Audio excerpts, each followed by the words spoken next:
Office of Academic Resources, Chulalongkorn University, as the member library of ASEAN University Network and a learning center of Global Distance Learning Network, and also the TRCCS partner. We realized the impact of COVID-19 pandemic that challenged all library operations and even enhanced a big question for all librarians about how to continue the service if the pandemic still persists and after the outbreak ends. So today, we have a great opportunity to share experiences with the library top management and senior librarians from 4 major libraries in Asia, which are well known for their preparedness to confront this challenge. The presentation today will be delivered by 4 libraries consecutively. First will be the Chinese University of Hong Kong Library, then National Central Library of Taiwan, then the National University of Singapore Libraries, and the Office of Academic Resources, Chulalongkorn University, Thailand.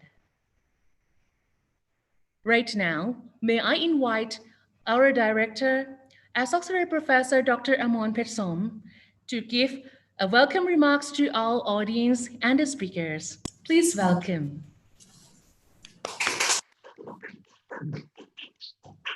Sawadee krap. Good afternoon, honorable speakers for today. Lee Cheng Yen, Wan Chin Hong, and Louis Jones. I'm so excited to have all of you with us today. Good afternoon, all participants that join this afternoon meeting. I think that the time should be the appropriate time after lunch here. And either you will join us via Zoom or via Facebook. I think that you will get the most out of it. As you know, the pandemic spread of COVID-19 face-to-face is not possible. And it should be, I believe, maybe next year sometime that we be able to meet face-to-face.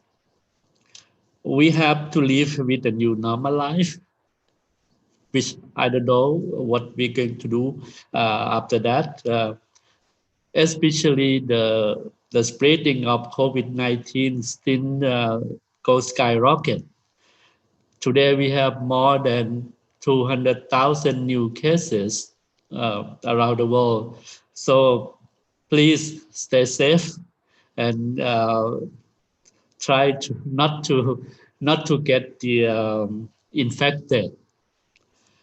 Anyway, today our speakers will share with you their practice on library services during COVID-19 pandemic. And I hope that this online meeting will generate some ideas that you can improve the quality of your library services during the spreading of this kind of virus. We have the hard time to deal with this one. School closed and we get some restriction in certain area. We cannot do certain thing. We have asked to stay at home and work from home, which I believe that many of you have experienced something like this. So in order to improve our library service, I think that we can share together what we have done and what we have done, and the rest of the audience will benefit from that. So let's begin our seminar so we keep the time on track, and we have more time to ask for questions. Yes. Thank you, Director. So right now, we will start with the first presentation. Honorable participants, if you lost any connection during the seminar, please go to view the live streaming at Facebook Chula Library that we give the link at the chat box. You can see the link at our chat box right now if you lost any connection. Right now, we begin with the first presentation by Ms. Louise Jones, the University Librarian from the Chinese University of Hong Kong Library. Please welcome.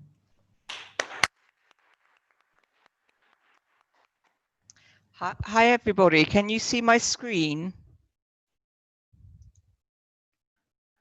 Yes, we yes, can see okay. you. So my title is Everything is Different Today, and I'm sure we're all feeling that. And can I first of all thank Chulalongkorn University for arranging this seminar. It's really timely and going to be very helpful for everybody because we all have things to learn from each other. So just first of all, a little bit about Chinese University of Hong Kong. We have just over 23,000 students, around 11% are doctoral, 83% undergraduate, 1,700 academic staff. We do fairly well in the rankings. We have a very beautiful physical campus on a mountain overlooking a harbour, and we are the only bilingual university in Hong Kong, and that impacts on what we did during the pandemic. We are a research comprehensive university. These are our 4 strategic research themes. STEM is clearly prevalent, but China studies and the roots of Chinese culture, China's global challenges, humanities, social sciences is an important research and teaching strand for us. And again, that had an impact on how we dealt with the pandemic. So we have 7 beautiful libraries and over 220 library staff. Sorry. And I just want to share with you the scale of particularly our holdings in our electronic library, even prior to the pandemic. So we have been promoting electronic preferred as our strategy for collection development for many years. So although we have 2.4 million print holdings, we have 4.8 million electronic books, 156,000 plus journals and 900 plus electronic databases. So we are, for all intents and purposes, a digital library, and over 90% of our collection goes on digital. And you can see we have something like 9 million downloads of databases, 5.3 million e-journal usage, and 3.3 million ebook usages, compared with a print loan of 631,000, and that was prior to the pandemic. Excuse me, Ms. John. Would you mind to share your screen again, please? I think okay. It's not. It's not. Yeah. It's not shared. Ah, okay.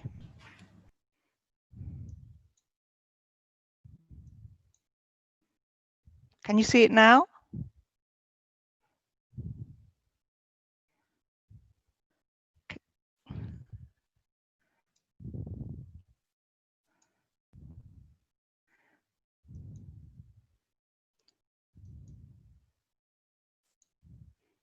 Can you see it now? Hello? Yeah. Yes. Okay, great. Yes, thank good. you. Okay. So these, as I say, are our library resources. So this is how 2020 started for us. January was fine, and we closed for Chinese New Year at the end of January, and then really the whole of February, March, April and into May kind of slipped away from us. So we had weeks where we were completely closed, except for our medical library, which we kept open unstaffed throughout. We had times when we had very limited access to the library and to services. We then closed again, we then had a gradual return, and it really wasn't until the middle of May that we were fully open again. And just so that you know, the university is planning over 80% of its classes to be face-to-face in September. So we Hong Kong has the pandemic pretty much under control, but it's been a bumpy ride, as I'm sure it's been for everybody. Okay, so these are our priorities during the pandemic, and the first priority has always been the safeguarding the health and well-being of our staff and students, and really enabling library staff to work from home as necessary. The next priority was really to work on open off-campus access to library resources, and the green box that you can see is one of the library guides that we produced about supporting your studies off campus. Then access to physical books, and I'll say a bit about that, access to safe study space, individual support, and then trying to deliver at least some of our training and development online. But priority has always been safeguarding health and well-being of staff and students, and that still is guiding what we do.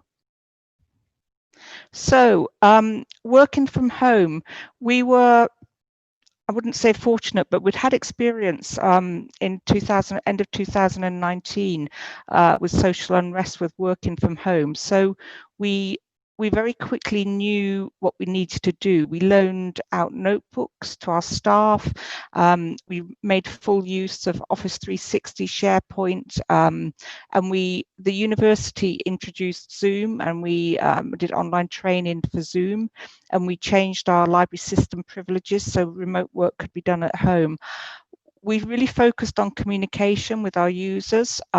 We had online meetings with student representatives, with associate faculty deans for teaching, to really try and work out how things were going and what was required. And we made a good use of social media, and we really tried to integrate our communications within the university's communication strategy and website.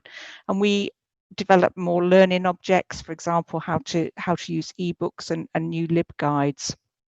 So that was communication with users, and we worked really hard on communication within the library itself. So we had regular team meetings via Zoom at all levels, and at the end of every week I would send a kind of summary email to library staff, letting them know what had been happening, what might be happening.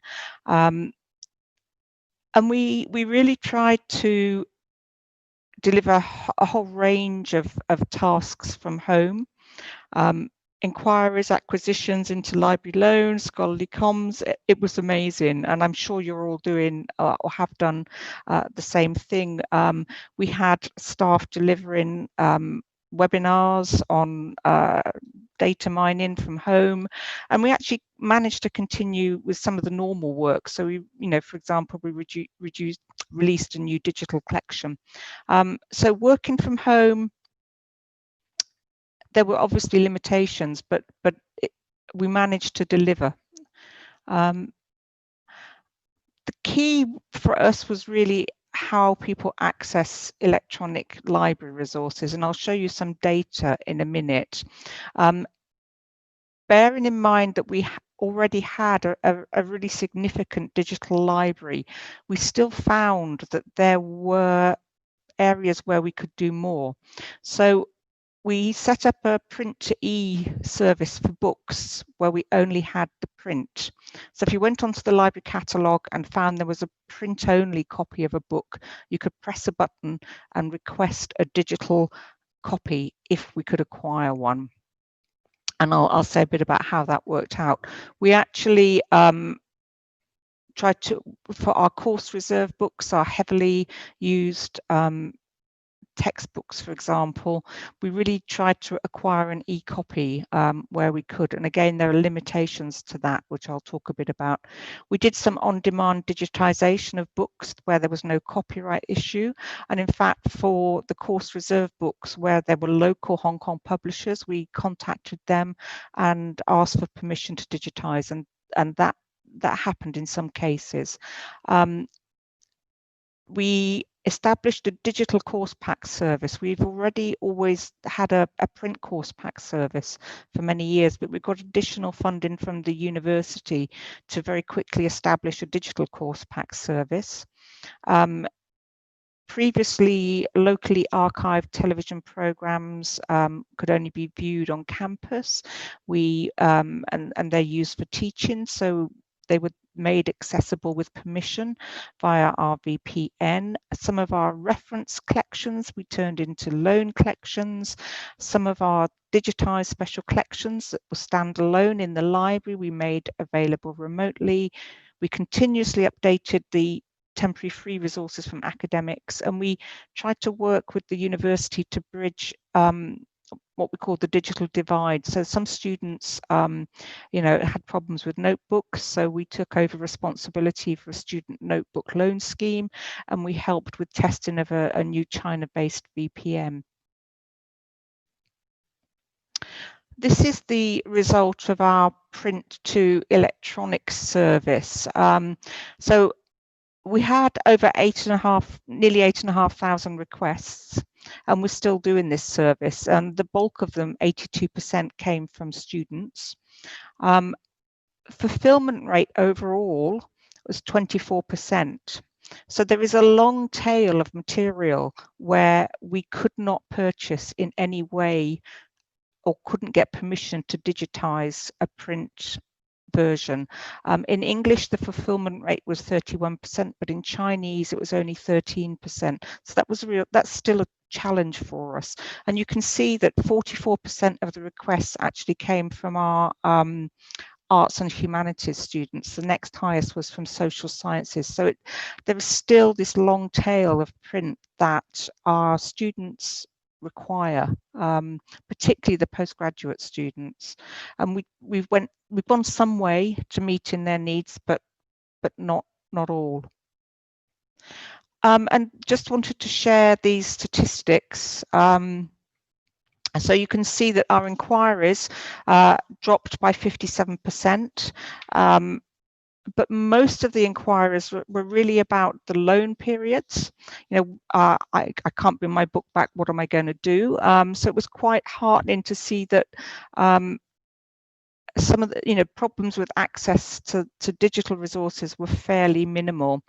In terms of ebooks, you can see, e-resource usage, you can see that the ebook usage compared with the previous year went up 38%.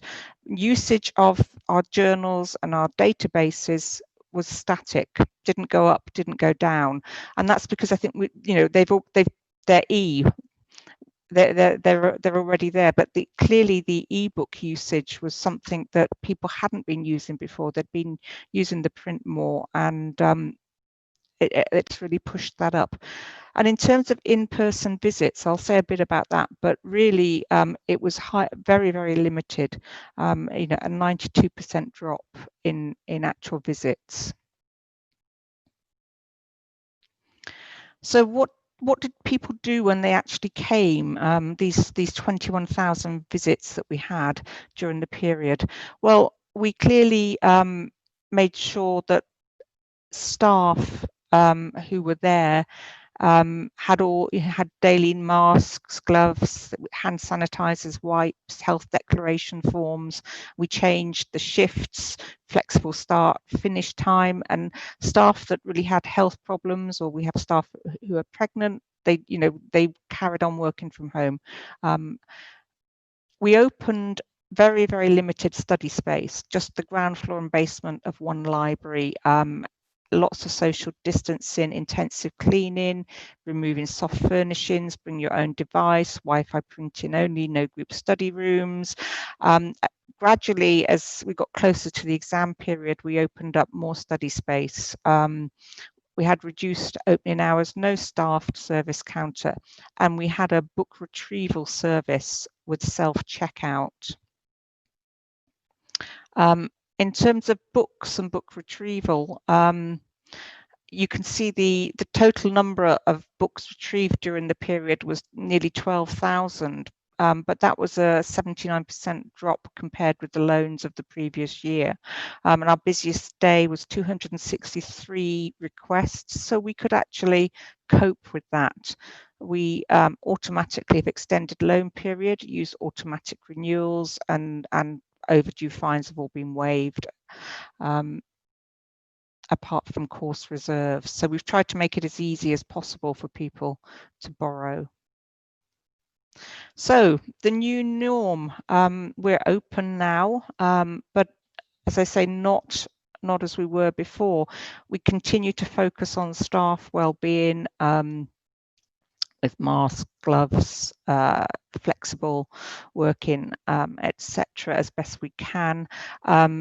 The social distancing continues. We've removed around just over half of our seating, 30% of our public PCs, our cleaning. We do a lot more cleaning. We're looking at, and I know some libraries in Hong Kong have done this, taking temperature. We haven't done that yet. We're looking at that. But really, so what happens next? So my view is that the digital first, the need to really focus and push the electronic continues and will continue. So we are carrying on with the print book to electronic service because we think it may be niche, but it's something that our users need. We're really pushing reading list software, which we introduced this year at Chinese U. We're speeding up digitization of our special collections as quickly as we can. We're looking at digital exhibitions, virtual orientations, 360-degree tours, virtual workshops. In all of these will be available next term, and they will be our default. And I think there are also opportunities to have discussions about books, textbooks, openness with academics, because one of the issues that we found was some of the publishers really won't sell the textbooks that we need to us. They want to focus on the individual student market. So I think there are lots of opportunities there. And in terms of our service model, we're pretty self-service. So we have self-service book issue and return. We're looking at remote lockers, and I think we need to focus on touchless services as best we can. So although really we're kind of back to normal, so we say library resumes normal services, we're not really there yet. So the photo of the students working together in the library on 3D printing, that kind of close collaborative learning, which was what we have designed the new library for. I'm not sure when we will really get back to that. I think until a vaccine is available, we won't. And to me, this is a real challenge and a sadness. Having said that, I'm trying to be optimistic about 2020. And I love this cartoon because, it says, what do you think 2020 will bring? Everything seems so messed up. And somebody says, I think it will bring flowers. Yes, how come? Because I'm planting flowers. And I think we just need to carry on trying to plant flowers. Okay, thank you.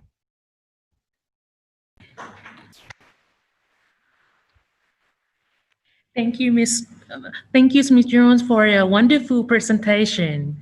Right now, I will gather some questions from another Zoom room and from the Facebook. There will be some questions about your policy about the digital first. The print to e-copy. Mm-hmm. How do you prepare? How do you start prepare for this service, and how long does it take? This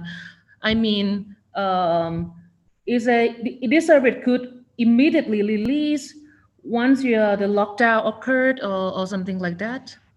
Once the lockdown occurred, we started it, I think, about a week into the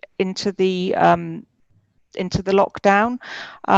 It really was based on feedback from our users. They really wanted access to print books, I say particularly the humanities. So we just tried it as an experiment, found that it was helpful. The length of it's about managing user expectations, because I think sometimes people expected almost immediate access, and that didn't happen because you have to try and find the supplier. And the fact that we haven't been able to get all that we would like, is disappointing. But again, it's about this communication with the students, with the student groups, explaining what we're trying to do, explaining what the limitations are. And as I say, it's been fairly well received, and we will continue, I think, with this, because I think it's helpful for us. I see. Thank you so much for your answer. And another question is about the circulation service. Is there any circulation service during the lockdown? There was the book retrieval service. So it was circulation, but it was self pickup. We have a room where people can pick up books themselves. We've used it for holds, for example, in the past. So we just turned everything into that self pickup room. So we would people could make the request online via the library system. We would collect the books from the library. All our 7 libraries would they'd then be brought to the central library where there was a self pickup system. And obviously, if there were problems, people could phone or email, but it's worked reasonably well. Let's see. There's another question about the health practice. They ask that about your strategy and technique to maintain the safety for library staff, and how to inform library users about the safety for using the library in this period. Yes, yeah. Okay. I think in a sense, Hong Kong isn't fortunate, but having gone through SARS, the Hong Kong population is very aware and very compliant in terms of, for example, wearing masks, using hand sanitizers. So we put hand sanitizers at entrance to the library on every floor of all our libraries now. We have signs saying people must wear masks. If people aren't wearing masks, library staff approach them and ask them to put a mask on. We're actually selling masks in our vending machines now. For our staff, they can, if they wish to, wear plastic shields on their faces. Nobody has chosen to at the moment. They do wear masks. For cleaners, we give them multiple masks a day. Gloves. We've bought book sanitizers that we are using for the staff areas when the books come back, because obviously we were concerned about potential infection. We will be buying more of those. So every library behind the scenes will have a book sanitizer, and we'll also buy book sanitizers for the public as well. It's as I say, we're looking at temperature reading. That's something the university is looking at. I think everybody is very vigilant and aware in Hong Kong, so it makes things much easier. Let's see. Another question is, as you mentioned that your library has already come back to operate on May 18, they asked that how long could a particular client could stay inside the library under your new normal practices? Okay, we haven't limited the length of time people can stay in the library. Within Hong Kong, we we have had about just over 1,000 cases, and it's the quarantine from the government is really quite robust. So the community outbreaks have been very, very local and fairly limited. So we haven't gone down the route of putting a time limit on people. What we haven't done is we haven't done 24/7, and that's a debate that we'll have when we get back to term time. But no, I know the public libraries have actually, I think in Hong Kong, put some time limits on, but we haven't done that. I see. Another question. Will you also consider to have a face-to-face services in this new normal? How will you conduct this? Yeah, we have face-to-face services now. What we're giving people options. So I think the new norm is probably, you can choose while there is almost very, very little outbreak in Hong Kong and no local outbreak at the moment, face-to-face is an option, but there's always the alternative of online or digital. So when, for example, we're planning workshops, given that the university is saying 80% are going to be face-to-face, then we are looking at face-to-face workshops, obviously with many fewer participants, but at the same time simultaneously offering the digital. So I think the new norm will be a mixed reality in that sense. Thank you very much. Thank you very much for your presentation and your answer. It's very nice and clear and very inspiring many of us to think about a new service after this pandemic end. I think so. There will be more questions about this, but I think we have a tight schedule today. So you can also, all audience, you can put on your question in the chat box and we will compare it and submit it to our speaker later and you will get a feedback next week. All right. So right now, we will move to the second presentation from Dr. Wan Yinghong, the editor from Knowledge Service Division, National Central Library of Taiwan. Ladies and gentlemen, please welcome.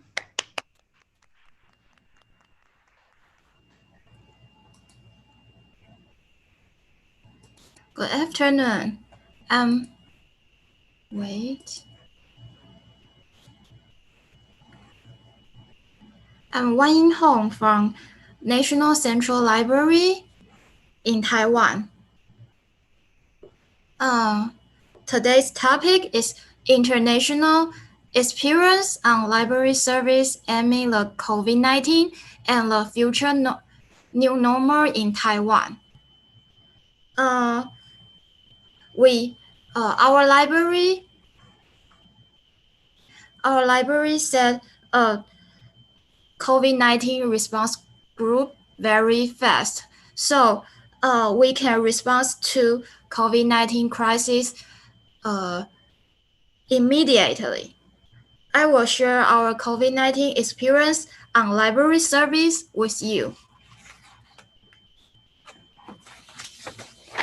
First, let's talk about the outline of today's talk. First, we'll talk about Taiwan's policy, and then we'll talk about COVID-19 prevention in library in Taiwan and COVID-19 prevention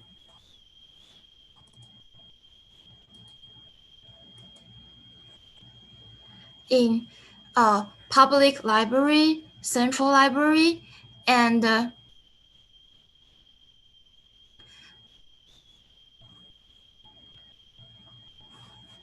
Taiwan's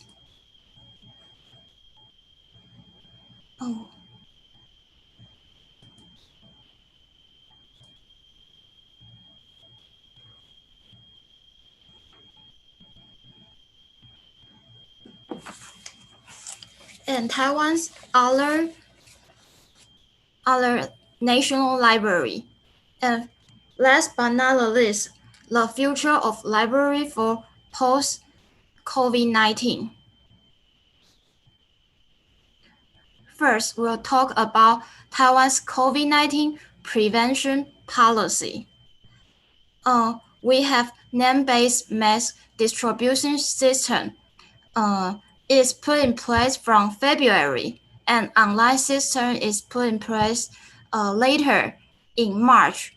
After that, all Taiwanese can buy masks online easily. Then our government has social distancing policy. Everybody need to keep social distance with other people.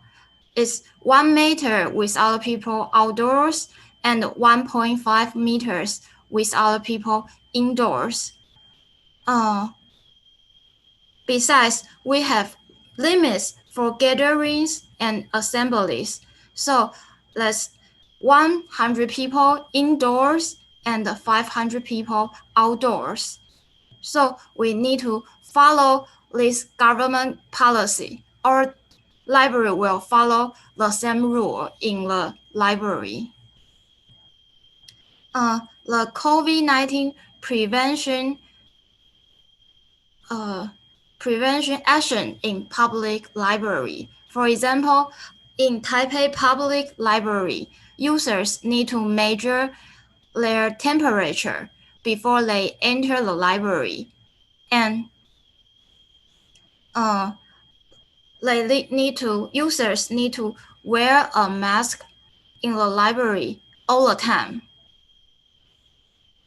And then we need the library rearrange seats to keep social distance with other people.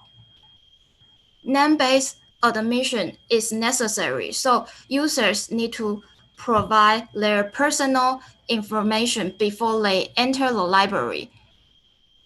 And the other example is New Taipei City Library. They are closed from March 20 to May 3rd during the COVID-19 pandemic period. The COVID-19 prevention in academic library is similar to other public libraries. Users need to measure their temperature before they enter the library. Users need to wear a mask all the time in the library, and the library rearrange the seats so the users can keep social distance with other people. In academic library, most of the library suspended the visitor service during COVID-19 pandemic. So no off-campus users can enter the library during the COVID-19 prevention period. And library only have single entrance, so users can measure temperature in entrance, and we can prevent the infection of COVID-19. The library also cleaned and disinfect the environment regularly to prevent the COVID-19 infection. Besides, the library also provides online resources, teaching resources, and research resources, library instruction programs to their users. For example, the NTHU library website provides some online resources in their COVID-19 prevention website. The online resources includes ebooks, online periodicals, databases, online learning resources, and other useful resources. So users can explore the library's online resources easily. The other example, NCTU library also provide online resources in their COVID-19 prevention website. They provide online resources, teacher resources, research resources, and links to university and government websites. So users can use these online resources when they are doing research or self-learning at home. Then we'll talk about COVID-19 prevention in National Central Library. In our library, we have some COVID-19 prevention action in our entrance. First, we have less entrance during COVID-19 prevention period. Then users need to measure their temperature and disinfect their hands before they enter the library. Besides, they need to wear a mask in the library all the time. We bought several infrared thermal camera during the COVID-19 prevention period. The temperature is measured automatically, so we can save some manpower on COVID-19 prevention. Then let's see the COVID-19 prevention environment in the library. You can see the picture. The plastic partition is installed in the front desk to protect our staff, and we remind users to wear a mask at all times. We handmade some little posters to remind the users so we can keep social distance but remind them to wear a mask. Then the seat is rearranged to keep social distance, and the plastic curtain is installed to protect users when they are using the reading table in the library. Then we can see the COVID-19 prevention environment in our study room. In study room, some plastic partition is installed, so users can use the seats and without keep social distance with other users. And the seat is also rearranged to keep social distance with other people. And we also have some COVID-19 prevention service. We promote online resource during the COVID-19 prevention period because users is encouraged to stay at home. And we also create a new document delivery service to meet users' needs. I will explain the details about this service later. According to a user satisfaction survey, 92.8% of users are satisfied with our COVID-19 prevention service. This is the online reading website. We collect some online reading resources during the COVID-19 prevention period. This website includes some book lists, ebooks, online learning resources, and online explication. We also provide some links to learning videos for users. And we also promote our online learning resources. NCL e-learning campus is an online learning website.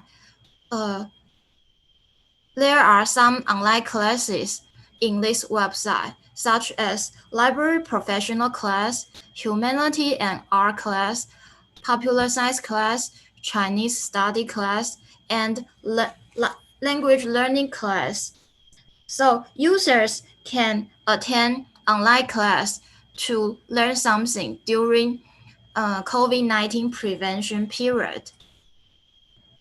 Besides, we hold online events.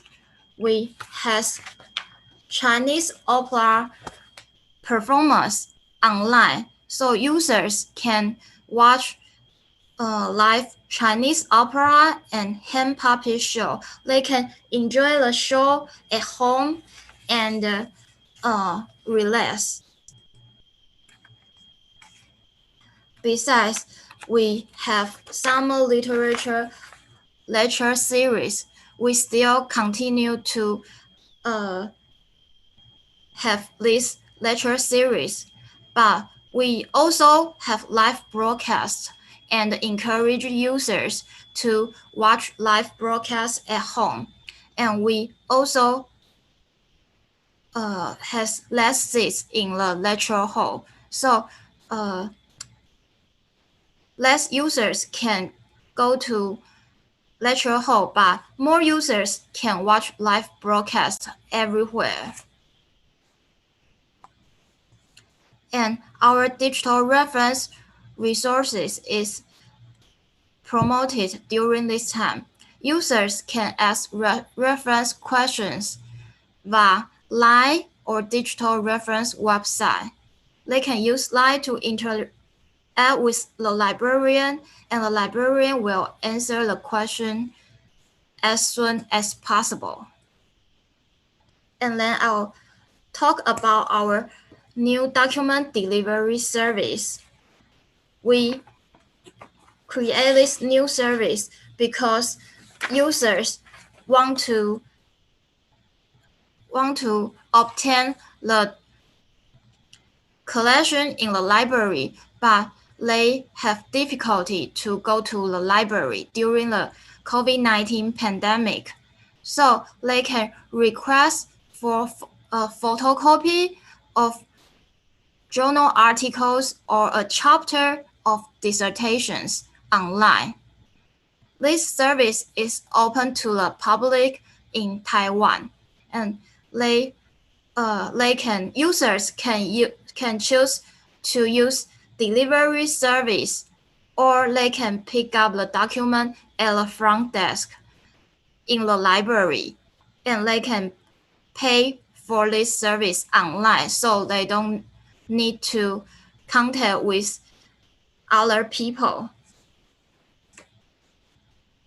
And we have a service analysis for this new service. According to our service survey, 75% of users are outside Taipei City. Users are from Kaohsiung, Yunlin, almost everywhere in Taiwan. And the collection type of this service, 43% of users request for dissertations, 40% of users request for journal articles, and 7% of users request for book chapter. We accept book chapter requests only if users can provide correct bibliographic information. And for about the purpose of using this service, 33% of users use a document for research purpose.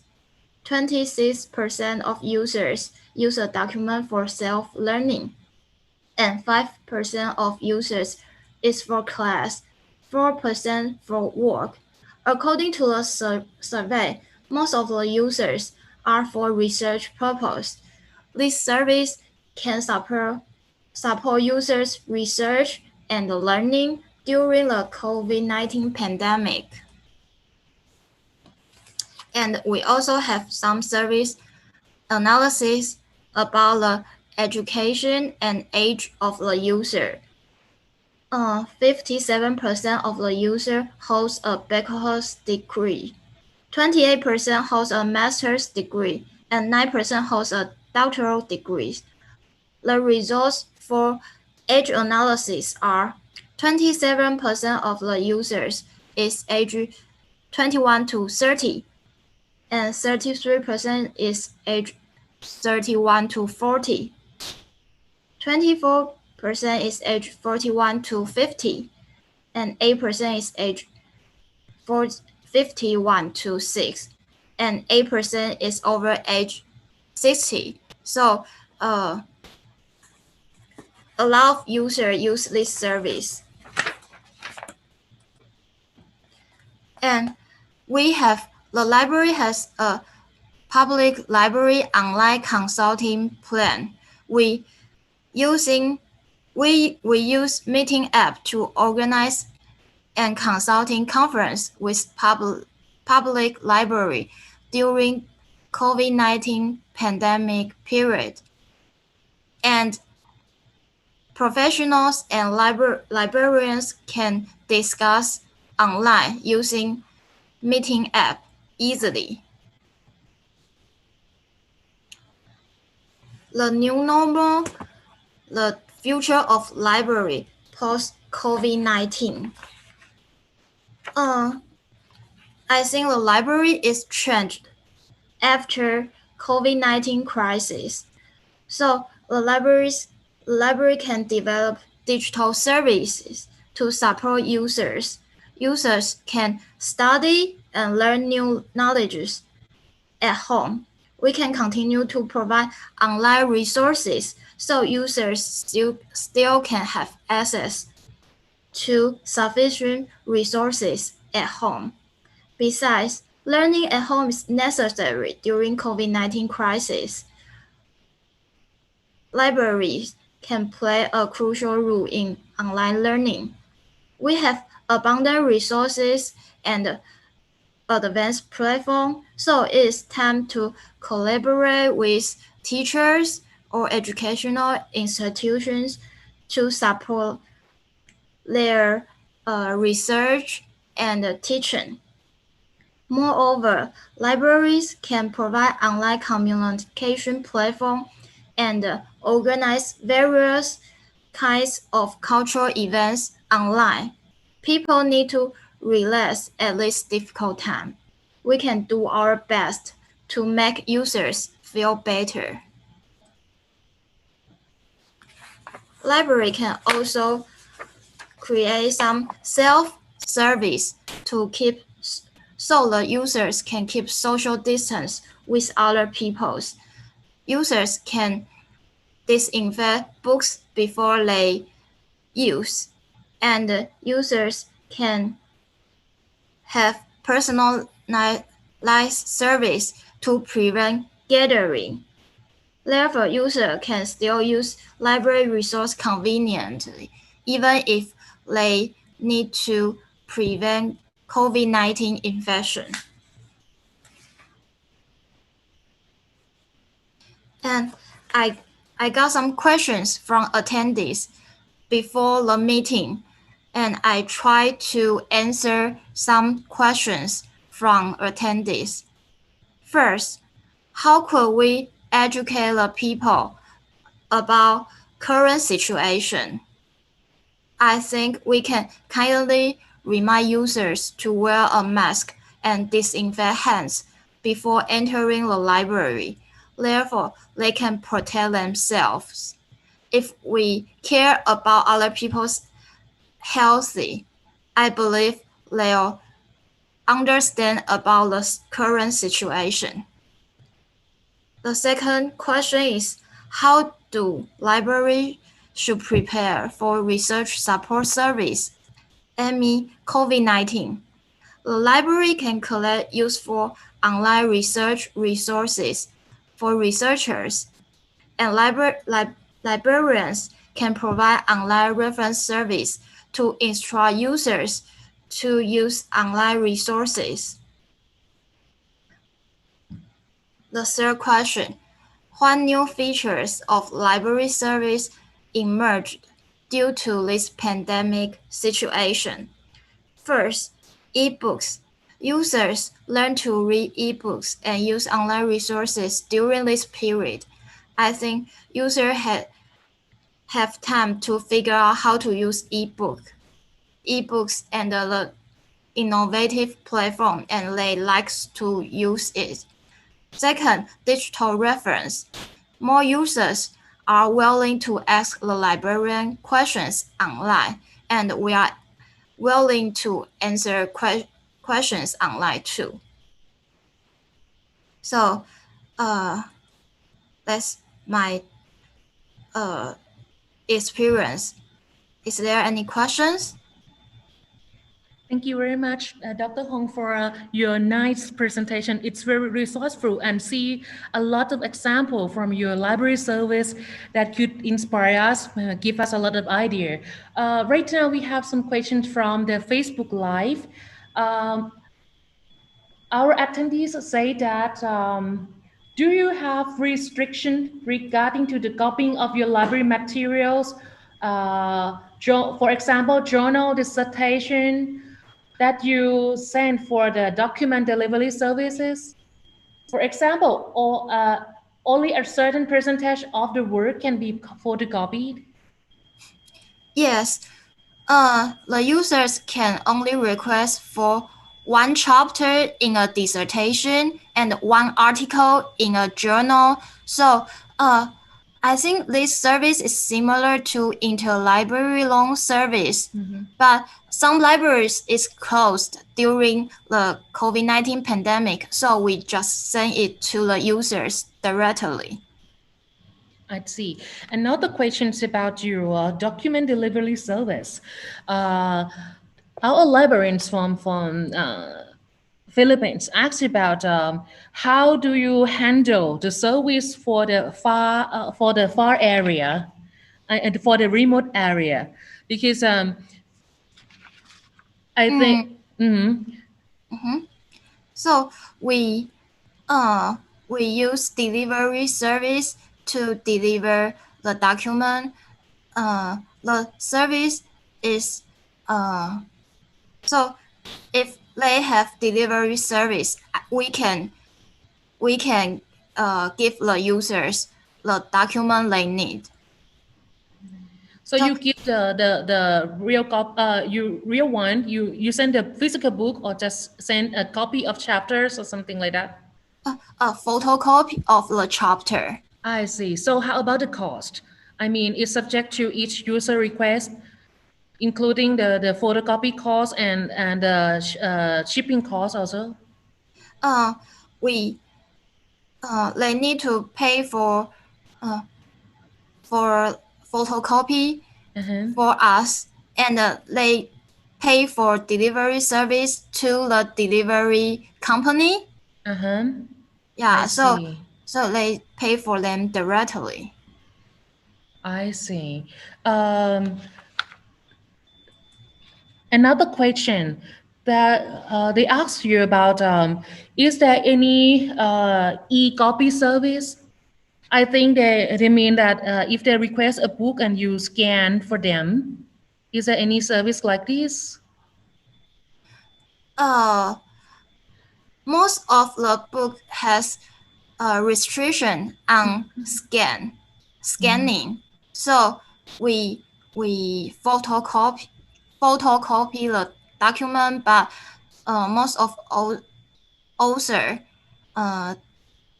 doesn't allow us to scan the books to the user. So there's some restriction on this kind of service. So for example, if the document is open to the public, we can scan the document, but most of the books are protected by intellectual property law, so we can't do that. I see. Dr. Hong, would you mind to stop sharing your presentation for a bit? Thank you. So there's another question from our audience. It's about the new feature of library service. Besides the hygienic procedures that you design for your library users, is there any new feature for the library service that your library has created during the COVID-19 pandemic, or you plan to create after this pandemic end? Is there about The new library service that previously don't have, but right now Oh. you So we have new document delivery service, and we provide some new events and activity online, so users can attend the activity at home. Yes. Let's see. Thank you very much for your nice presentation and your answer. It's very resourceful and give us very much inspiration. Thank Just you. one moment. Let me see if there are any pop-up questions for this session. If you, audience, if you have any questions for Dr. Hong, you can type it in the message or send it to the chat box in the Facebook Live. I will gather all of your questions and send to our speaker right away. So, right. So right now, I think we should end the second presentation right now and begin the third presentation. Thank you very much, Dr. Hong. Thank you. Thank you.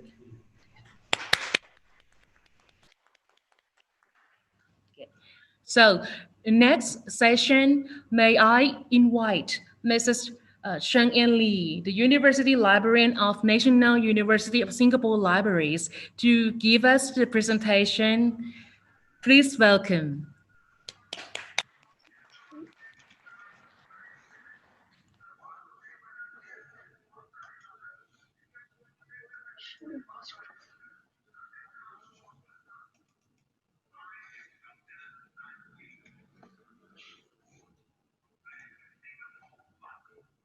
Okay, good afternoon, everyone.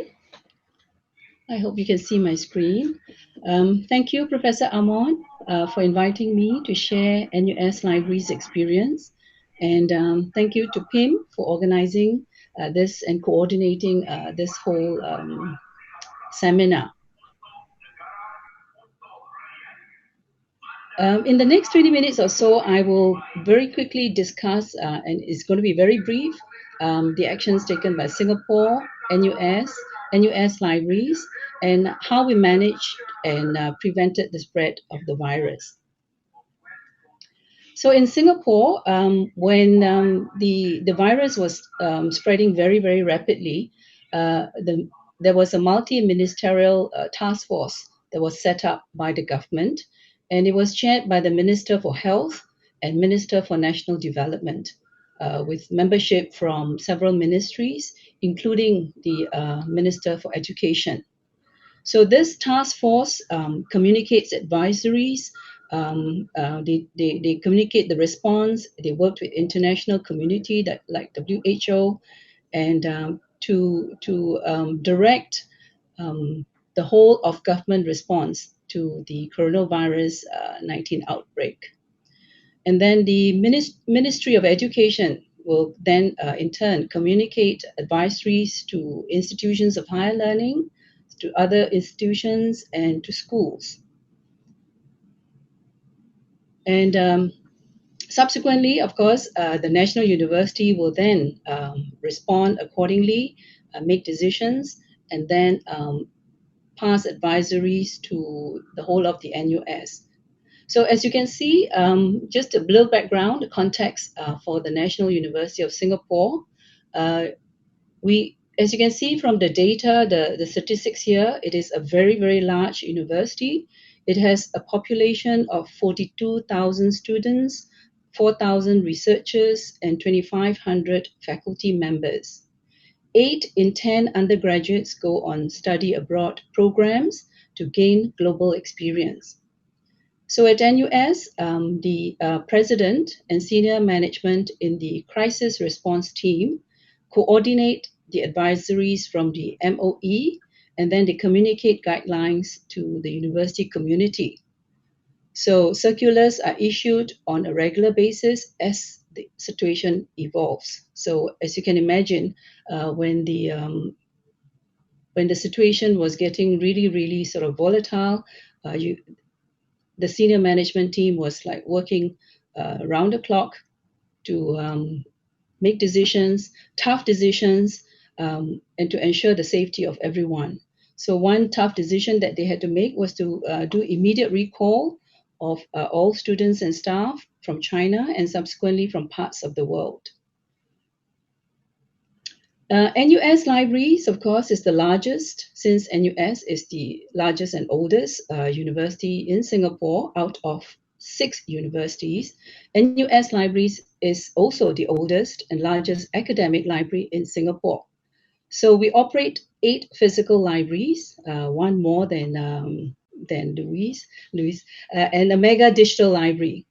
The Central Library, of course, is the largest on campus, and it primarily serves the Faculty of Arts and Social Sciences, Engineering, Design and Environment, Computing, and others. So I'm talking about Central Library because it's the largest, and later on you will understand when I talk about the zoning in Singapore at NUS. So NUS Libraries, through the crisis and emergency team, will work very closely with our Provost Office and the Office of Safety and Environment, or OSHI as we called it, to ensure that we adhere to all the advisories and guidelines. So this is a chart of our library crisis and emergency management team. So I am the unit incident commander, and I lead the library crisis and emergency management team. So advisories from the university is then, passed down through the UIC. So circulars can come from our OSHI. It can be from the Provost Office if it's related to academic matters. It can also come from our HR and also the president. So depending on the content and the message that is to be passed to the whole university. So this crisis actually it provided an opportunity to really stress test what we had been doing in the past. In the past, we had been sort of doing like tabletop exercises, preparing in the unlikely event of a flood or fire or pandemic. But this real pandemic actually tested our business continuity plan, how prepared we are, our resilience, our resourcefulness, and most importantly is the speed of communication, because the university will communicate to the university as a whole, but the library will actually have to communicate library services and operations directly to the library users. So the speed of communication is really something that all of us have to think about to make sure that the message that's going out to all the library users is very, very clear so that they know what to do. From 19th of February, we already started working in split mode. That was, right a month after after the Chinese New Year. So we were working on split mode. So we had teams A and team B, and which is now called the orange team and the blue team. So we alternated weekly at that time between home and office. And then for those whose work we could not sort of redesign to work from home, they were assigned to different parts of the libraries where they had to, come in and go out through dedicated entrance, because the whole idea is not to contaminate the two teams. And the two teams are broken down by functional groups, not by cluster or not by library, so that should one team be infected, the other team can carry on. And we also implemented sort of staggered hours. If you report for work, you come in later, and so that we all don't come in at the same time and cause a congestion. So very quickly, meetings were also conducted online, and we observed the 1 meter distancing measure that was put in place. So sometimes it's the speed of us ensuring that all these measures are put in place so that everyone is safe when they are at work. So before April 8th, because I'm putting these dates because before that, there was no lockdown. There was no partial lockdown in Singapore at all. It was still business as usual, although all these stringent measures were in place. So before April the 8th, Central Library was designated as a temperature screening station for visitors. So visitors who are visiting the campus can actually come to the central library, have their temperature taken, given a sticker, and then they can go about to visit the departments that they're going to visit. And then what happened was when we were the screening station, staff were actually deployed to man this screening station. And it also turns out because staff and students on campus, before you come to campus, you're supposed to take your temperature, record your temperature, and take a picture of the reading.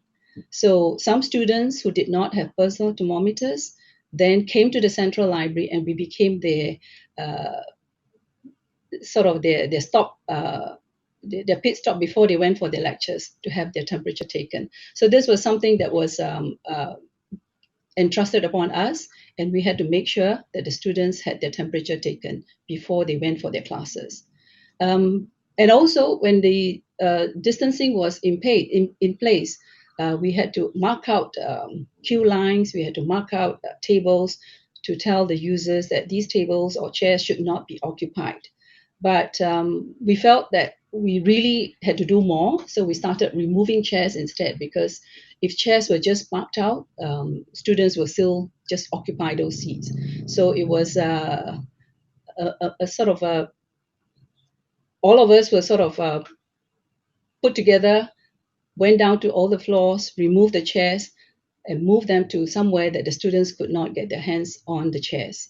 So this was something that we were not prepared to do, because like all libraries, we try to pack as tightly as possible so that we can accommodate as many students as possible.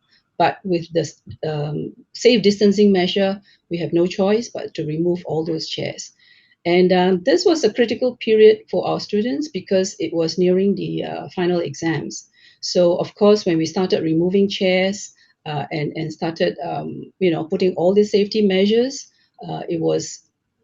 it didn't sort of go down very well with some students, because this is the time when they're so sensitive to noise and they really need the study spaces.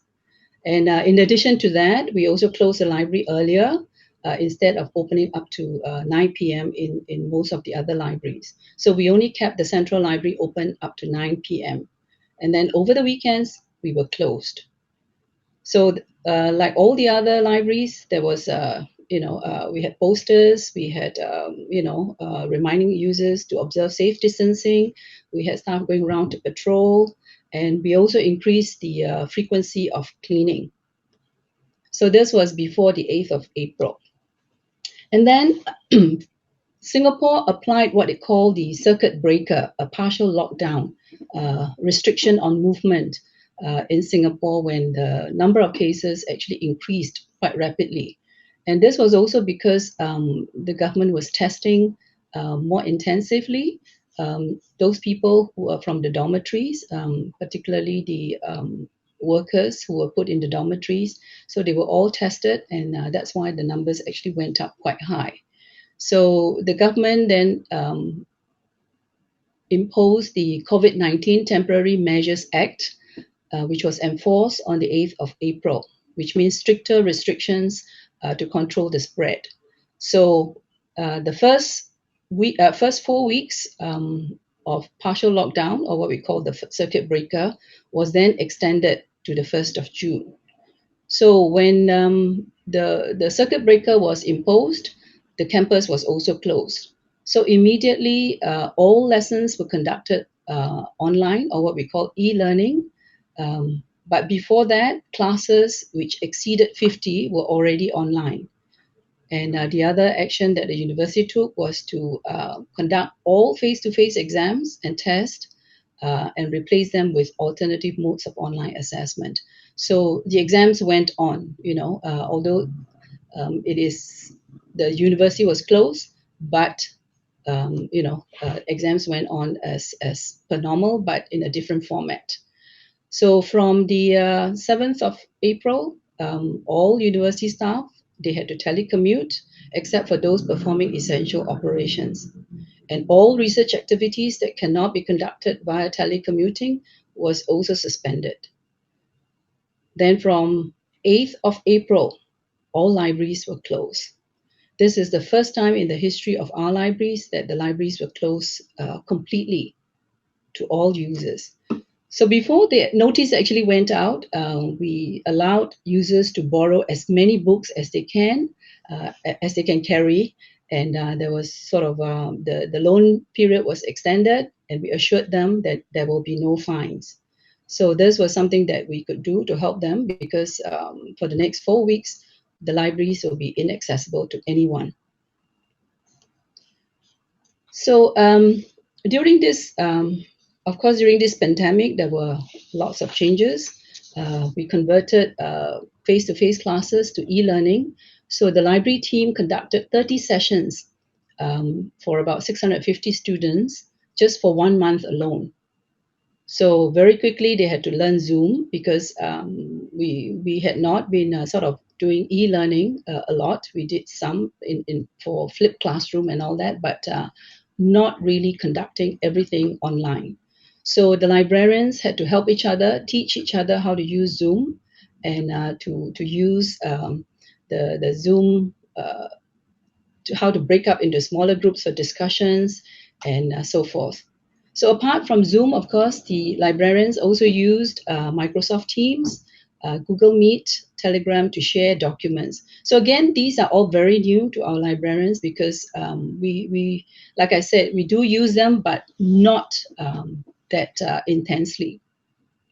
And of course, they also had to learn to convert content which suit the online pedagogy and e-learning, because it's not simply putting up a PowerPoint presentation anymore. And so they had to learn how to use tools such as videos and PowerPoint recordings to convert text to voice. And also to increase the online engagement, they had to use tools such as quizzes, Kahoot, and Poll Everywhere to engage, to keep the students engaged, because when it's a Zoom session, you really don't know how engaged the students are. So we are very thankful that the university has a very robust IT infrastructure. That's why the online assessment, online exams, e-learning all could take place. But what was important is that during this lockdown, access to the collections, to the e-resources became very, very critical. So as you can see from the graph, for the month of April, from March to April, there was a huge increase, a huge spike in the usage. So this is probably attributed to the researchers who could not go to their labs. So perhaps they were downloading a lot more to read during this downtime. So that's why you see there's a huge spike during this period. And this alone, we were looking at the data for the whole of 2019. The total downloads was about 8.2 million. But up to May 2020, we have already recorded more than 6 million downloads. So it just shows that, the e-resource collection, it is a very, very vital resource that all libraries will have to provide, whether, and it just proves that it is even more important during this pandemic. So in addition to the licensed resources that we have, of course, we took advantage of all those free resources which were opened up by the publishers. So all these were sort of, the links were all captured in our LibGuide, where the users can then be pointed to, because virtual support at this point is critical. And this is where we also took advantage of the COVID-19 Rapid ILL that was set up by Ex-Libris. We actually joined that, and we actually requested quite a fair bit of documents, because even though we had quite a good e-resource collection, but we found that we still had to request for those which we don't have, or those which are in print, which we couldn't allow users to have access to. So this was a good opportunity for us to request for those interlibrary loan documents through the COVID-19 Rapid ILL port that was set up. So like I said earlier, virtual support is very critical at this point.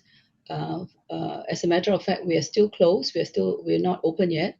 So we've been providing virtual support, handling online queries, doing online consultations, research consultations, and discussing with faculty on their curriculum, all via Zoom or through Skype for Business or MS Teams. So as you can see, just the research consultations alone, from March to April, the team actually conducted more than 120 of them. So let me now talk a little bit about the partial resumption, because Singapore lifted and went into phase 2 after it lifted some of the stricter measures. So from the 2nd of June, we started resumption of operations, but very minimal. So on campus, the university sort of had three phases. Phase 1, 2, then 2, which is broken to 2A and 2B, and the phase 3. So phase 1 was supposed to run from 2nd of June to the 19th of July, but because the government had sort of opened up, so the campus was also sort of relaxed a little bit from the 19th of June. So from 19th of June, we went into phase 2A, and that's when faculty and staff and researchers, they can come back to campus, but on certain days, it's according to the last digit of our staff card number. So they cannot just come to campus as and when they like, but it's on specific days. So, and then from the from the 19th of June, they could come back to campus for additional days. So it's probably like 2 days a week that they can come to campus. But and of course, what is more challenging is this zone map that we have. The campus is divided into 5 zones: Zone A, Zone B, C, D, and the other Zone E is actually on our at the Outram campus, which is the Duke NUS. So just bear this in mind when you're looking, because I want to show you how this map actually impact the services that we provide. So as you can see, we are, as I've mentioned, we are still closed. We are operating on very limited library operations from the 4th of June. Although the campus started opening from the 2nd of June, but because that was a Friday, we had to get communication out. We had to make sure that the e-form to apply to use a library or to request for books was ready. So we started opening up from the 4th. For this limited access and services. So as you can see from the map earlier, where we had zone A, B, C, and D, our libraries are sort of situated in different zones. So the designated library for zone A was the music library, and then for zone B was the medical library. Science library remained closed. And then for central library, it is the library for zone C. Hon Sui Sen Memorial Library is in Zone C, but it is closed. And for Zone D, it's the CJ Koh Law Library, while the EAI Library was closed. So you can see here, this zone has sort of carved out the activities that we can provide within each zone. And it will be sort of, it is very challenging for us because of this zoning, because staff and students are not permitted to cross zones. They can only sort of, all the activities that they do must be within that zone alone. So if they have to cross zones, then they have to have permission, because the whole idea is to actually to contain, if there's any cluster, to contain, to decongest, and also for contact tracing, speed of contact tracing, should there be a cluster within campus. So of course, at a later stage, this will come in handy, because all of us will be carrying our mobile, and it will show which activity zone we are. And then leveraging on Wi-Fi, this will sort of indicate to us whether we are in the right zone or not. Yeah. Okay, so I will run through very quickly our future plan. But before I do that, let me talk a little bit about our, how we have moved from agricultural age to industrial age, information age, and then to the conceptual age.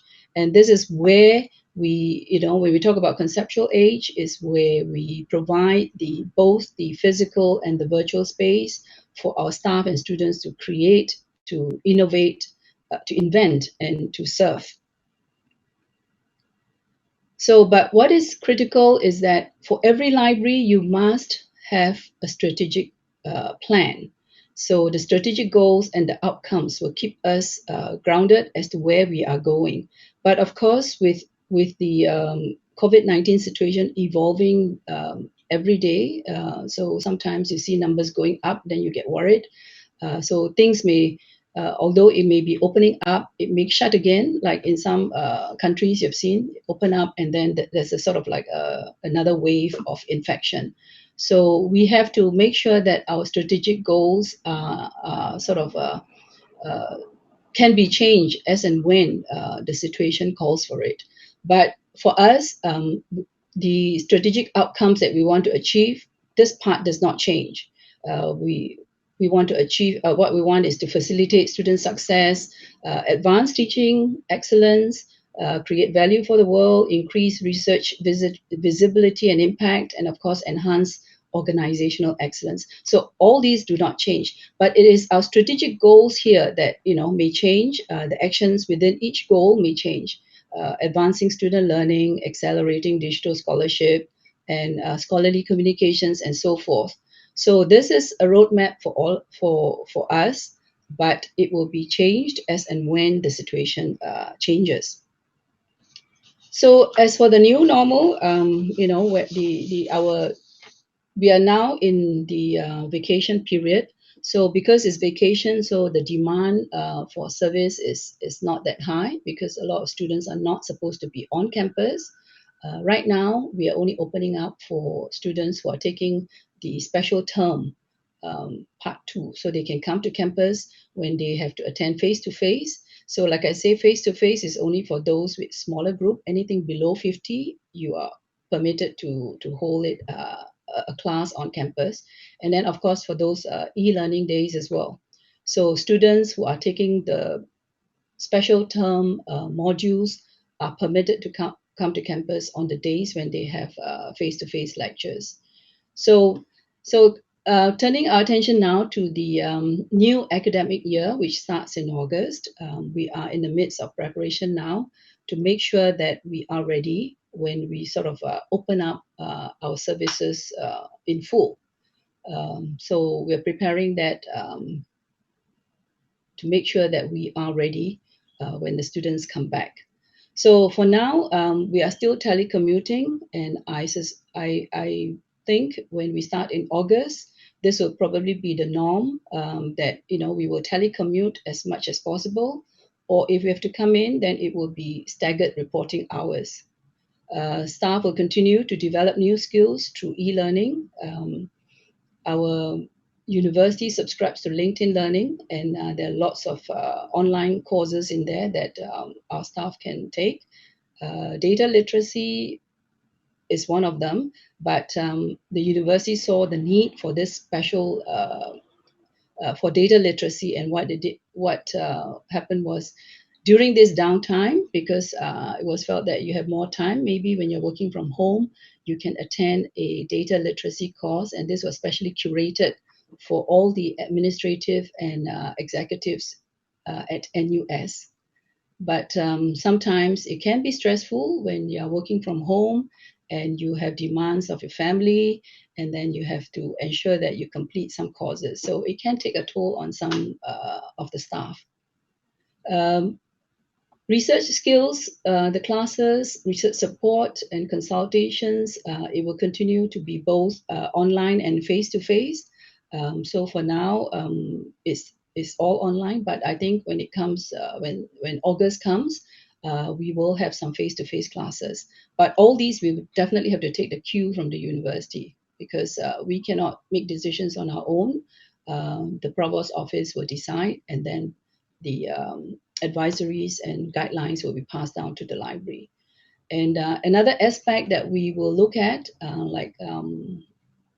our two other speakers, is to reimagine our physical and the virtual space. I want to call it the virtual space, to make sure that the physical space meets the new norms. We have to take health issues, safe distancing into consideration. Whether we will have those acrylic partitions for the reading areas, we have not really decided on that yet. So we're waiting for some tests to be done to see how efficient those plastic or acrylic or plexiglass partitions, whether they're useful or not. But very importantly, I think we have to reimagine how our physical and virtual spaces will be for the future. So if you have the opportunity and you are renovating like we are, so we are actually looking at the material to be used for some of the chairs, whether we want to change fabric to some non-fabric type. So that's still being debated, whether we should review some of the tables and chairs that we are going to put for the new areas. We will accelerate procurement of more online resources. Like I said, even though we have a very good collection, but we found that during this period, there were requests for video streaming, there were requests for ebooks, and we are sort of looking at converting, buying the print, the e-version for those books which we have the print and are being requested. So and then we are increasing collaborations amongst libraries locally, for interlibrary loan and to share resources as much as possible. So one library cannot walk alone. I think all of us have to collaborate and to help each other out in times of crisis like that, like this. So digitization projects as well, wherever we can, anything that can be digitized and make open access, we will do that. We will also look at contactless, touchless, or touch-free services. So we are looking at installation of lockers for collection of books. We did that. We sort of installed one batch of them at the Faculty of Engineering, because our Faculty of Engineering is in Zone B, but the collection, the print collection, and most of the collection for Faculty of Engineering and or what we call the Design and Environment is in the Central Library, which is at Zone A. So faculty and staff from Faculty of Engineering cannot come over to the Central Library. So because of that, we had to install a set of lockers where staff from our Zone B library, that means books from the Central Library in Zone C, had to be sent to Zone B library, the music library, and the staff from the music library would then load the books into the lockers at the Faculty of Engineering. So that's why I told you to bear in mind this zoning, because this is how it has sort of impacted the library services. And of course, we need to collaborate with our central IT, leverage on technology as much as possible to see how we can provide services for which the students can use, the staff can use without having to come to the library. So safety measures will have to be in place. This will be the norm, to mask up. Don't leave home without your mask. Safe distancing will be there. Sanitizers, quarantine, how you disinfect items and all that. It will be there for some time to come until an affordable vaccine is developed. So for those of you who may not have come across this site, actually the IFLA website has some good guidelines and also resources on other libraries, what they have sort of implemented in dealing with this COVID-19 situation. So for our frontline staff, we have given them face shield, and they're quite happy to use it. So they've started using the face shield in addition to the mask. So this is sort of what little bit I can share with you. I thank you for your attention. I'm happy to take questions if there are for me. Thank you. Thank you very much, Mrs. Lee. It's a wonderful presentation and depicts all the stage from the top management to the operation level. It's very nice Yeah. and clear. And it's come up with many questions that pop up from also from Facebook, from the Line channel, and also from the chat box of the another Zoom meeting room. May I start with the first questions? It talks you about how the sanitization process that used for a book that you have that your user have borrowed out during the pandemic. Oh, in our case, we don't have the sanitizing machines like what Louise has. What we are doing is to put the books aside for 72 hours. That means 72 isolate them for hours. 72 hours. Hopefully, nobody will ask for those books before we sort of reshelve them or allow another user to borrow. I see. And another audience asks that, as you mentioned that you have closed the operation for Saturday and Sunday that you previously opened it, right? And do you have any 74 hours operation for student? 24 hours, you mean? Yeah. Yes, the 24-hour service for in the library before the pandemic. Yes, we used to have 24 hours sort of a few weeks before the exams.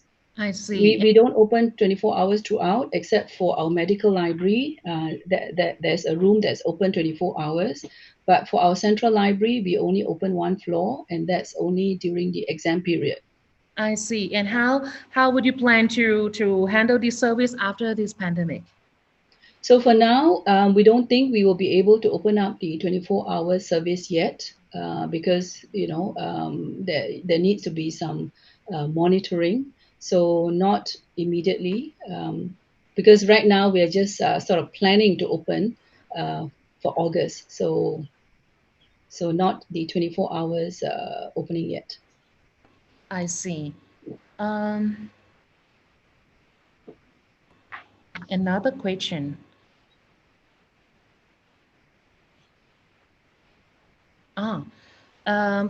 We asked you about the new innovation that enhanced by this pandemic, or the new innovation that other libraries should apply after the pandemic ends in the country. I don't think we have any sort of novel innovation. The only thing that to us, which is new, is actually the locker system. I see. So that is something new that it was something that we wanted to implement some years ago, but because of the pandemic, and then to ensure 24-hour collection service, so we put this in place, and we're going to sort of roll out another 3 batches in the other zones. So every zone will have a batch of lockers where the books can be loaded, retrieved, and the users can retrieve it within 24 hours a day. Okay.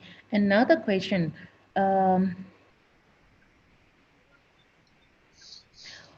What kind of online services sought by your readers during this pandemic? I think they asked about the online service that you provide to your users, and it mostly requested by them. I think so. It's well, we have the virtual support. That means they can consult the librarians online, and the e-resources are available 24 hours a day, and that has always been the case. So there wasn't anything new except that the usage sort of spiked during this period. I see. Next question. What are your precaution measures that you have done to your collections? Precaution measure. I'm not sure whether they would like to ask about The book return. the book's return or not. Okay, so the book, if it's for books returned, then like I say, we will isolate them or quarantine the books for 72 hours before we sort of reshelve them. I see. Next question is about the online training or video streaming that you provide to the library users. Well, what kinds of what topic that your librarian have to produce the content for library users? So it depends. Some of the videos and the sort of lessons that they provide are tied to curriculum. That means faculty may ask them to sort of co-teach a particular module or program. So it can be that. It can also be a general workshop for which they conduct and they sort of stream it online via Zoom. And it can be a program on very general kind of library usage. But most of the time, the videos that they produce are tied to curriculum. So they sort of develop it together with the faculty. I see. So there's still so many questions left, but I think I could bring out only one last question for this session. The one last question is about the role of librarians and skill required to fit the library service in new normal. I think it's they would like to ask about the skill required for librarians to develop themselves after the pandemic's end. Yeah, I think this is the time where the librarians will really have to pick up skills related to technology, how to handle video production, video editing, and how to handle the various technology like Zoom, MS Teams. It can be also the video recording kind of Panapto and stuff like that. So this is the technical part. But what is important is that all librarians will have to rally around each other and support each other, because this is the most critical period that all of us will have to work together as one. And if you see your colleague or your friend falling by the side, please help them, because this is a time when isolation makes people feel fearful, and they get very uptight, and there may be anxiety and all that. So I would say please look out for each other, just like internationally we can look out for each other as well, to make sure that we're all doing well and we are coping with the whole situation, because I think this COVID-19 is really unprecedented, and it is really impacting a lot of our lives, and there's so many uncertainties. So that's why we really have to collaborate and work together and to look out for the well-being of each other. Thank you very much, Mrs. Lee. Thank you for your wonderful presentation and your nice answer for this. Very impressed all of us here. So Thank you. Thank you so much. So it's time to come to the last presentation from Director Amon Petsom. Ladies and gentlemen, please welcome Associate Professor Director Amon Petsom, the Director of Office of Academic Resources, Chulalongkorn University.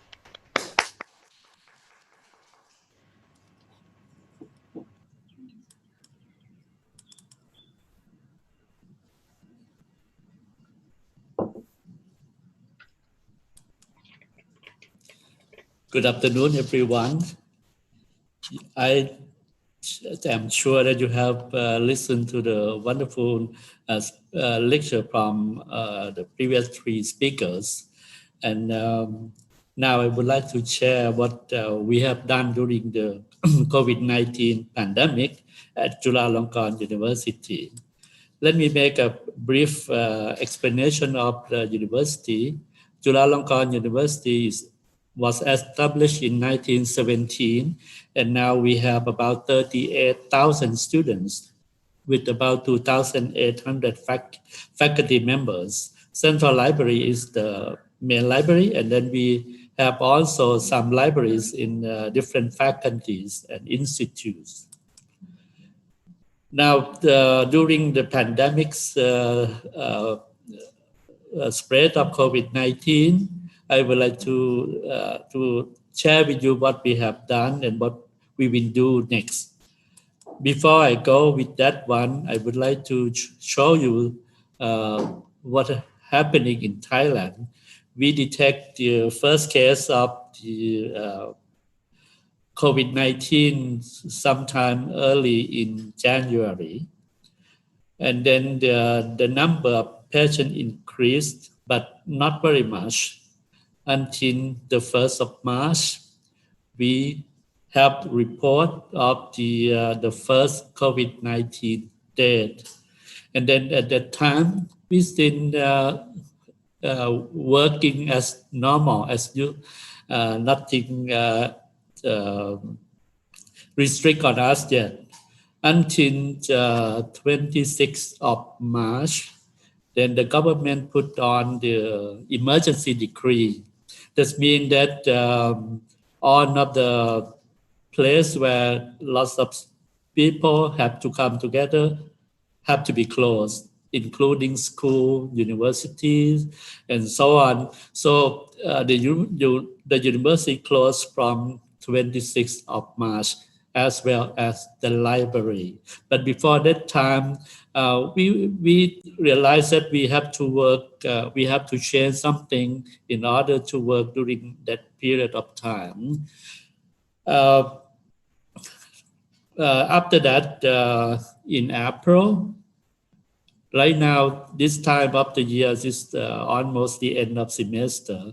It is the very crucial period of students. So they have to have an examination, you have to attend the classroom. But now what's happening that all classrooms are suspended. All of the examination has to be postponed, and they have to find some way or somehow to accredit, to audit them. So this time period, it turned out that even though the university was closed, but we as a staff cannot be closed. We have to work, especially to help the faculty member who would like to have their teaching material reach out to students. So we have to help them to record their video and then distribute to students. So eventually, another emergency decree come out, because at that time the situation in Thailand is not so good. So we have another extension of the emergency decree until the end of May, and then another one until the end of June, and another one until the end of July. However, during this time, on May 13, we have 0 case of COVID-19 in Thailand.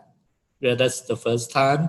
However, we still have some cases that from people who come back from abroad and within state quarantine unit. And so the government relaxed some of the restriction. And then for the university, from the beginning of June, 40% of staffs are allowed to come in and to work in the university. And then we have to do some alternative work or shift work until the end of June. Yesterday, we have also 0 cases in Thailand for almost 40 days now. And then from the 1st of July, the university allow more staffs to come in, but not 100% yet.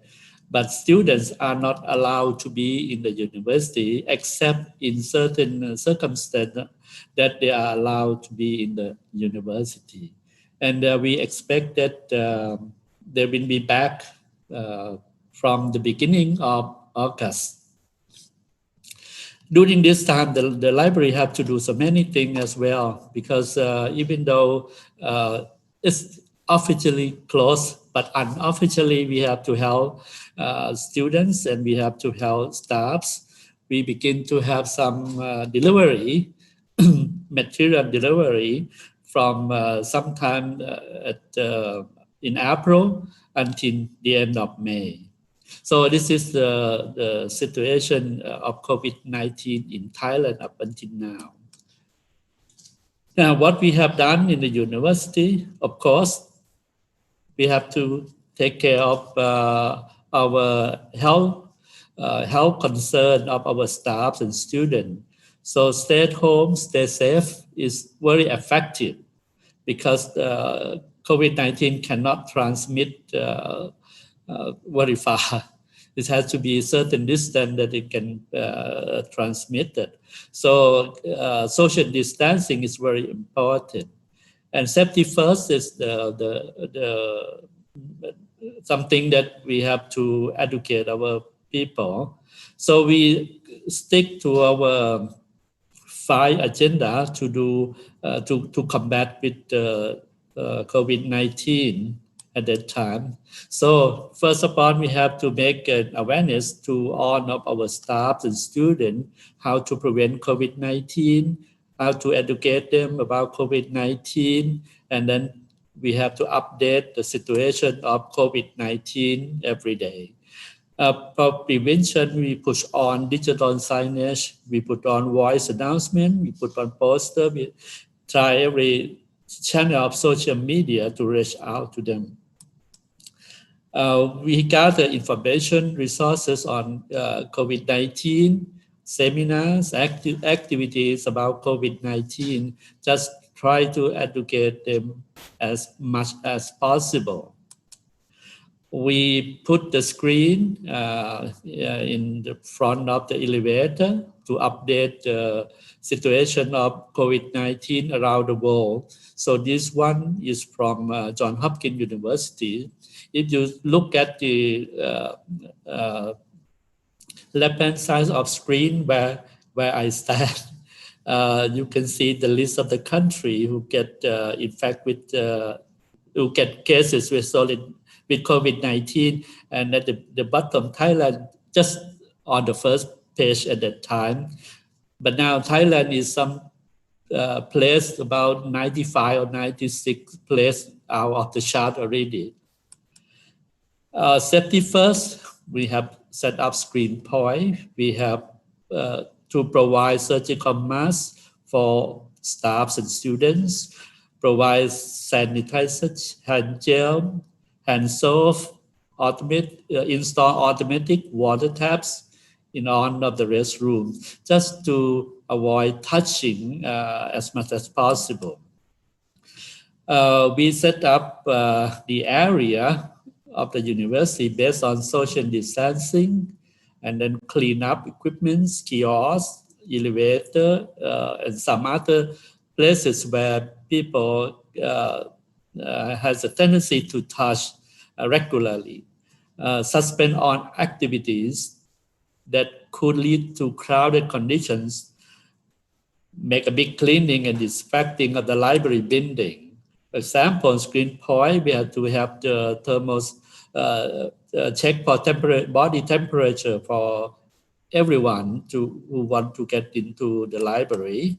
We provide a station for sanitization, for hand spray or hand gel. We provide even the mechanism to open the door without touching the knob. We make some social distancing in the elevator, so they have to not to be crowded into the elevator. We also provide some space that allow certain seat to be sit and forbid certain seat, not allow certain seat to be sit. We have the acrylic safety barrier just installed in certain area where too many people have to work together. So we clean the perimeter regularly. We also make an announcement. We suspend all activities that could lead to crowded condition from, let's say, March 22nd until the end of June. We install UV disinfecting lamp in order to clean up some of the circulating air in our cooling system. And we clean up on the room by spraying some chemical, ozone, and some other using in order to disinfect all of the bacteria and virus.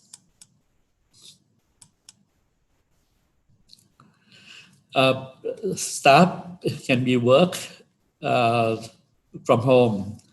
They are allowed to come to the library 2 days a week.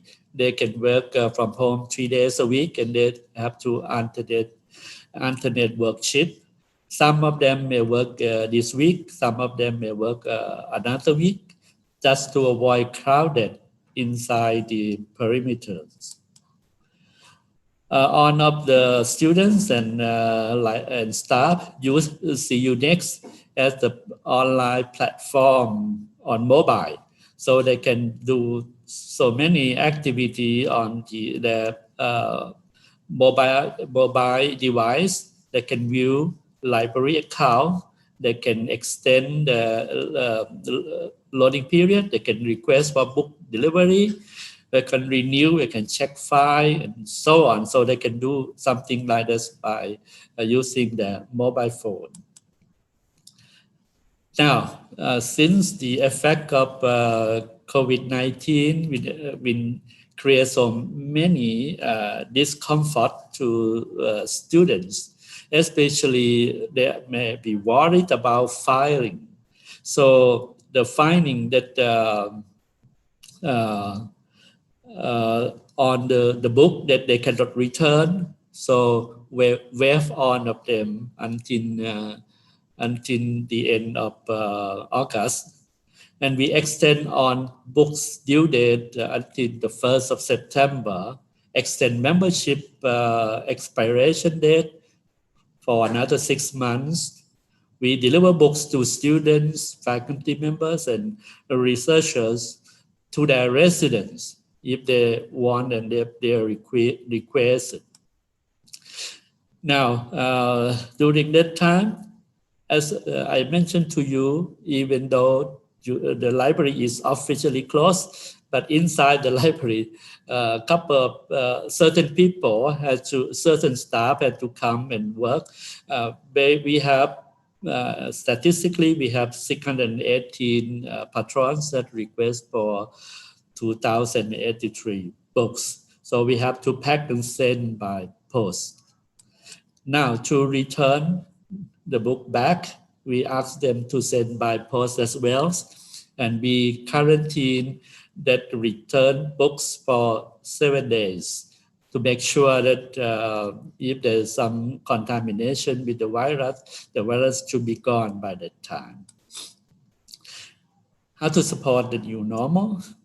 So COVID-19 period give us some opportunity that we have never realized before. We can look at ourselves, we can look at the library, so we can develop new services, we can try to find new things, we can adapt to new normal lifestyles for post-Soviet era. So when we look at that kind of activities that we have done before or we have not done, we have quite a number of things that we do. For example, we have to support e-lecture, e-learning. I will show you example in a few moments. We tried our library e-tutorial. We never tried before. We have to increase more e-books and e-resources as mentioned by our 3 speakers previously, that e-books and e-resources are very vital, are very important, especially during the COVID-19 pandemic. And we move to automation, which I will show you. Now, during the time of COVID-19, the university closed, classrooms are suspended, but we have to provide video capture service for our staffs, so they can give lecture, they can deliver material to students. So we have to do very busy with 40 courses. We have to be quite busy at that time. We have to provide the tutorial online. We have never done it before, and I think that now they have fun to do something like this. We will even do some online contents on esports and board games.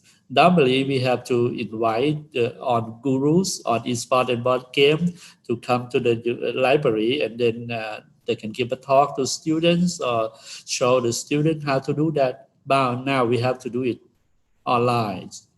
And it turned out that we have quite a very impressive number, 75,000 views for 7 online contents that we put it out.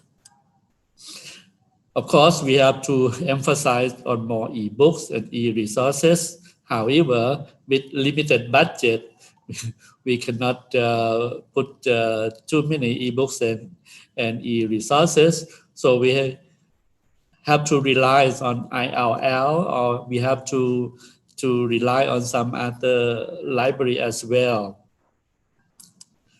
For automation, we plan to install thermal imaging cameras as screening spot, so we will not get our staff to be in touch with the patrons. We would like to do it automatically, and this will come in August 2020, just next month.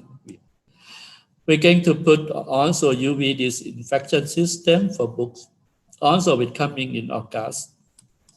And another thing that we now tested for unmanned library at one of our branch, and this we plan to open on August 17.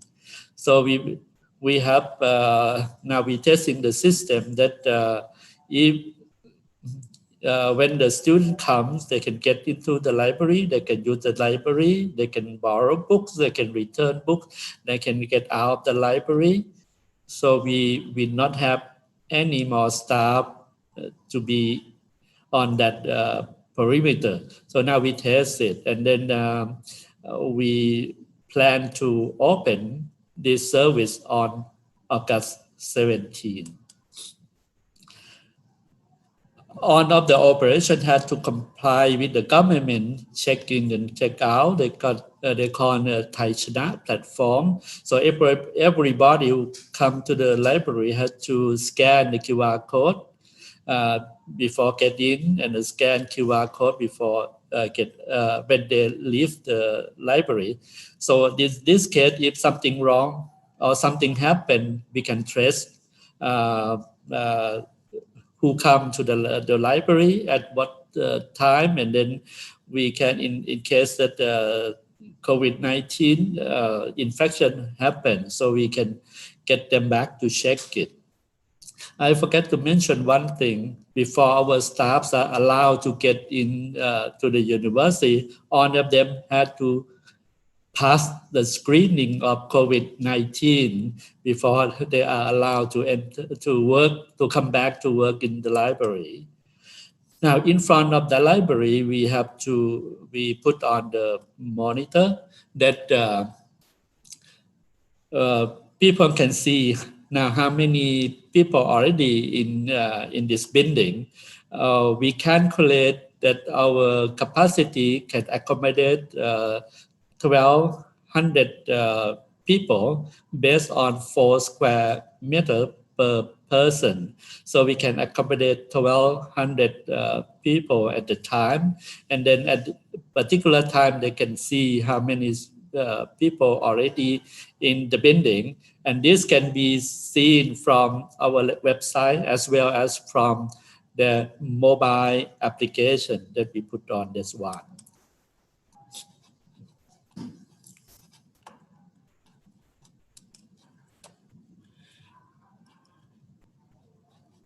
Now, even after the worst storm, we believe that the sun will always rise again.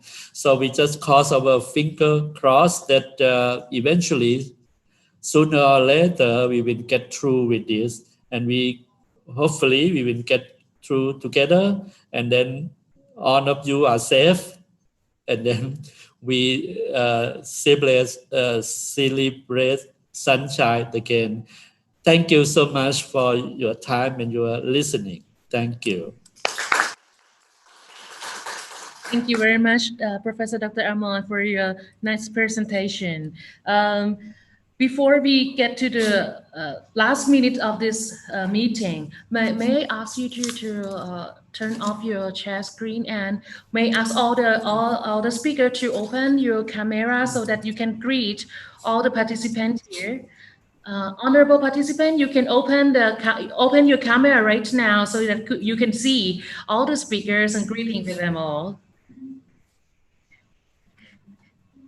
All right. Thank you so much for all the nice presentations that we have today. I received many feedback from Facebook Live and other channels that all of your case studies, your samples, your presentation inspired them and enhanced many ideas for the further library policy that they would like to bring back to their own library.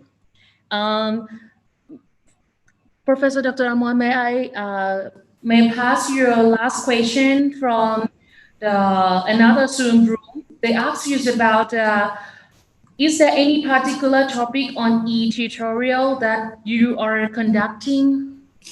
We have the EndNote, and we have, I think, 13 that the two online lecture that we have. I see. And the last question is about your opinions about the new service or the change that the library have to adapt to the new service after this pandemic end. Certainly, the library has to be in the university. As long as the university exists, the library will exist as well. So for the pandemic of the era, I think that we have to do something. We have to adapt something in order to live with it.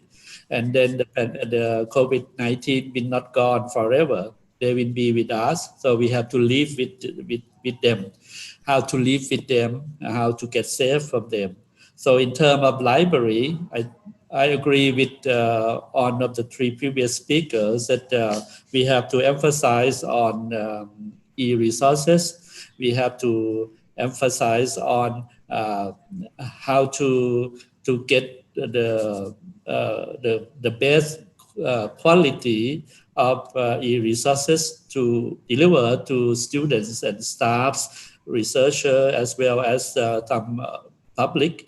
We have to work together, as mentioned by Cheng Ian, that we are not alone. We have to help each other. We have to work together in order to cope with COVID-19. The financial situation in the next year and 2, maybe 3 years until the world economic recover, I believe that will give us some of the suffering times that we have to pass on.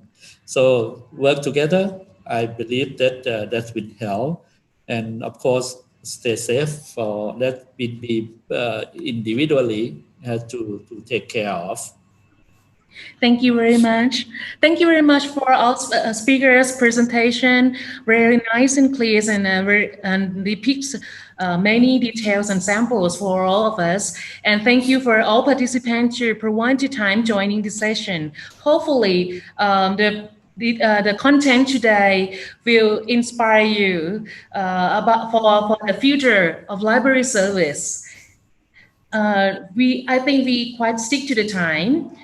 It's it's about time too. So for the presentation today, I will send to you, to all of our participants by next week, including the photo gallery from today and from the and also for the seminar summary too.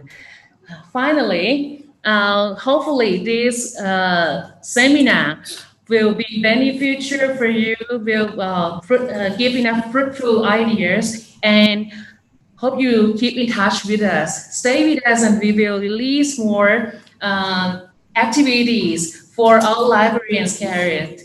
And we will get through this storm together. Okay.